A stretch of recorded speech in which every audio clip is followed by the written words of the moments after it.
Possiamo rientrare, continuiamo a parlare di televisione perché ci è arrivata oggi pomeriggio verso le 17 una lettera a firma di diverse persone.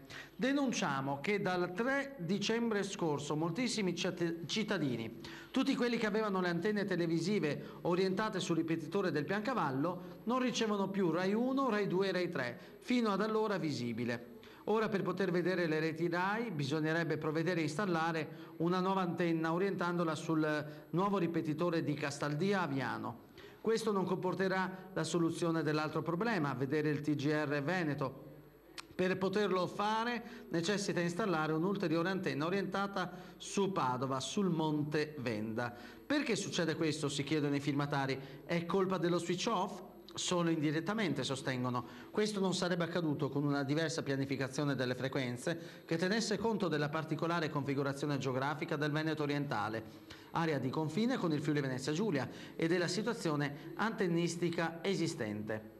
È stato scelto di cambiare la banda di trasmissione, ciò implica la necessità di sostituire l'antenna e il ripetitore. Questo comporta la necessità di cambiare l'orientamento dell'antenna. Cosa fare? Due possibili soluzioni per i firmatari di questa mozione. La prima a carico dei cittadini, l'altra delle istituzioni, Regione e Rai. Per i cittadini c'è innanzitutto la necessità di una corretta informazione. Moltissimi stanno infatti aspettando, pensando che la soluzione del problema verrà dalla Rai, continuando a provare a risintonizzare il decoder.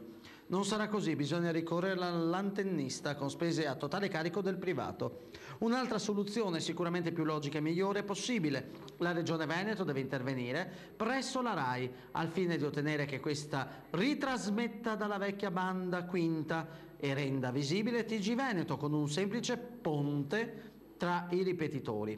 Questa seconda soluzione ha molteplici benefici. Costo zero e nessuna rottura per il cittadino se non l'acquisto e collegamento del decoder. Ampliamento della zona di ricezione di Rete Veneto, miglioramento del segnale nelle zone periferiche. Spese pressoché nulle per gli enti coinvolti. Quest'ultima soluzione è praticabile in tempi rapidissimi. Perché non è stata scelta da subito?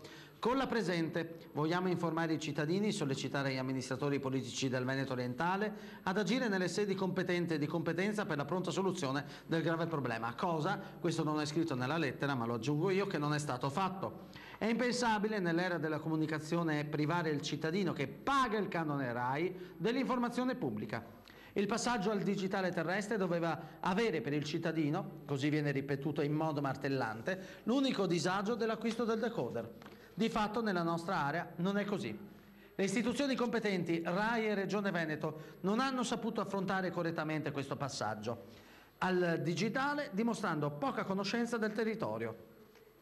Invitiamo le istituzioni preposte ad attivarsi affinché la Rai risolva il problema immediatamente senza ulteriore aggravio di spesa per i cittadini. Invitiamo tutti i cittadini a far sentire la propria voce affinché il diritto all'informazione venga rispettato e il problema della ricezione delle reti Rai e TGR Veneto venga prontamente risolto nel Veneto orientale.